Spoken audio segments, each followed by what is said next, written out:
Bonjour mes padawans de la photo. Pour ce premier moment papote, qui consiste à faire des retours d'expérience, je vais vous raconter une petite histoire qui m'est arrivée la semaine dernière lors d'un shooting photo dans un parc à Paris. Je vous mets dans le contexte.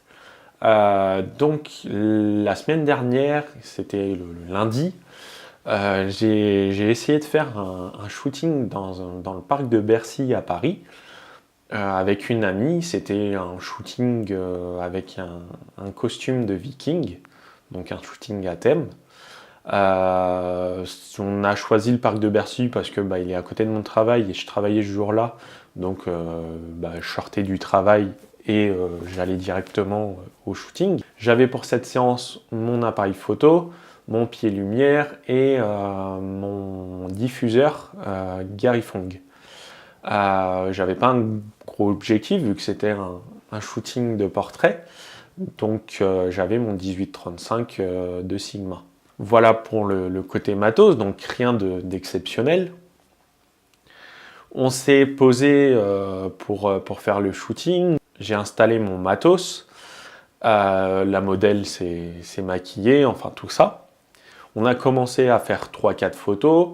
Et là, il y a une dame qui est carrément apparue de nulle part et qui nous a demandé si on avait une autorisation pour faire cette séance photo. Bien sûr, j'en avais pas. Donc je lui ai dit que non.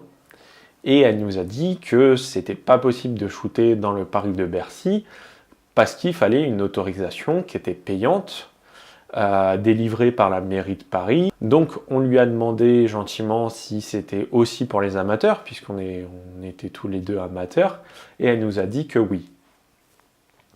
Donc sans faire d'histoire, on a remballé le matos et on est parti un peu déçu et avec plein de questions dans la tête. En rentrant chez moi, j'ai donc décidé de faire une petite investigation, voir si tout était vrai. Et effectivement, dans le règlement du parc, de tous les parcs de Paris, il y a des exceptions, je vous dirai ça tout à l'heure, il y a bien un article qui dit qu'il faut une autorisation pour shooter, pour faire des prises de vue et pour l'audiovisuel. Par contre, c'est écrit que c'est pour les professionnels.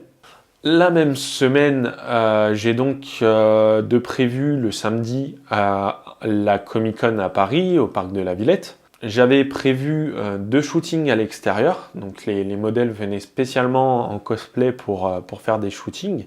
Donc je me suis dit que ça allait être un peu bête s'il fallait une autorisation et si on était refoulé comme au parc de Bercy.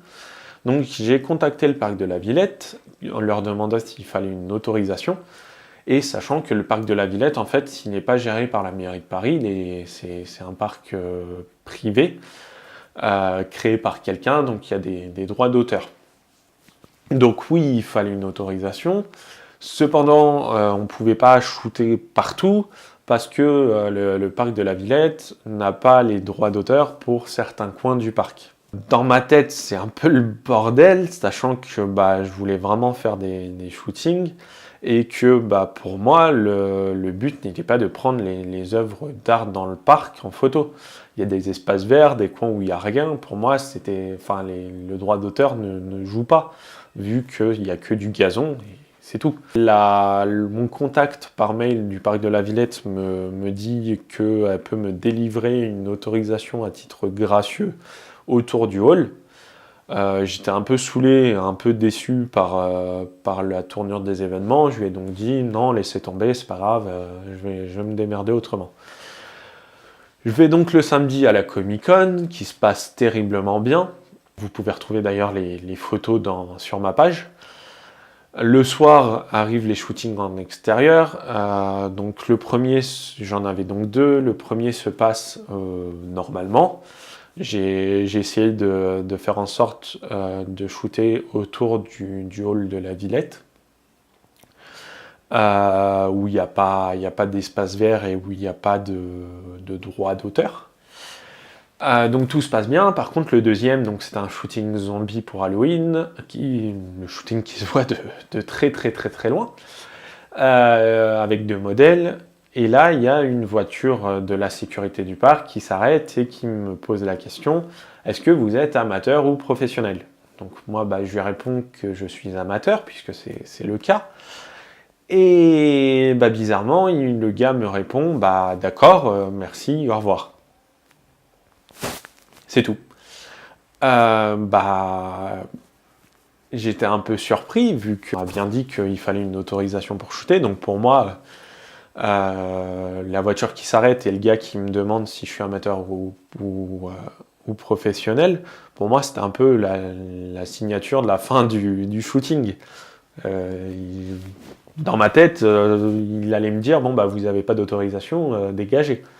Ce qui n'était pas le cas, on a pu finir le shooting normalement, on a croisé 2-3 fois la voiture et sans problème, on a pu shooter et tourner autour du hall de la Villette, sans problème. Ce qui m'a fait un peu réfléchir et poser pas mal de questions, vu que le lundi, on me dit que non, il faut une autorisation même si on est amateur.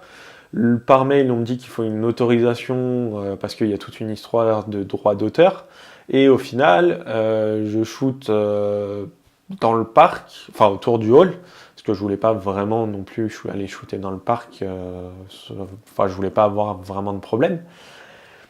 Et on me dit non, c'est bon, on me dit rien quoi. Donc je me suis posé pas mal de questions et j'en suis arrivé à la conclusion avec cette question, qu'est-ce qui a différencié le shooting de lundi et le shooting de samedi? Et la réponse est simple mais un peu débile pour moi, c'est le flash et le pied-lumière. Lundi, j'avais un flash et un pied-lumière. On m'a dit qu'il fallait une autorisation. Le samedi, je shoot comme je l'ai toujours fait, sans pied et sans flash.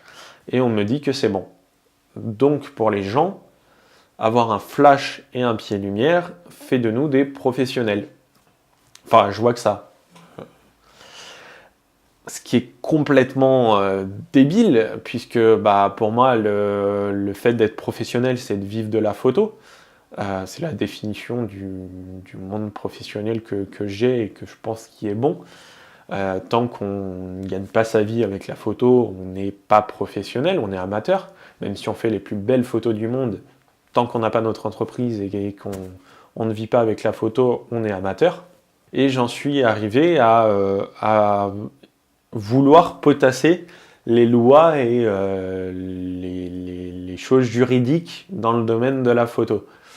J'ai donc demandé conseil au groupe des tipeurs de mon petit réflexe, qui m'ont conseillé de lire le livre de Joëlle Verbrugge, qui est avocate dans le domaine de la photo, et qui a donc fait un livre sur le sujet de tout ce qui est loi, juridique, tout ça, dans le domaine de la photo.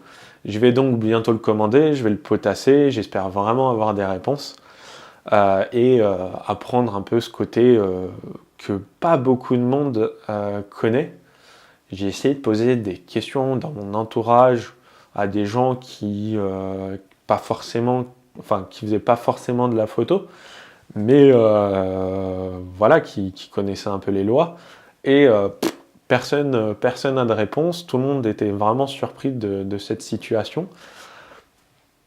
Voilà, donc je voulais vous partager cette petite histoire et ce petit litige qui est plutôt un litige dans ma tête plus qu'autre chose. Mais voilà, donc si vous avez eu des expériences similaires, si vous avez des informations, ça m'intéresse énormément, vraiment beaucoup. Apparemment, de ce que j'ai compris, c'est que dans Paris. J'ai fait des shootings hors de Paris, dans la banlieue, dans des parcs avec plus de matos que j'en avais lundi, dont une softbox 60 sur 50, enfin voilà, j'ai jamais eu de problème.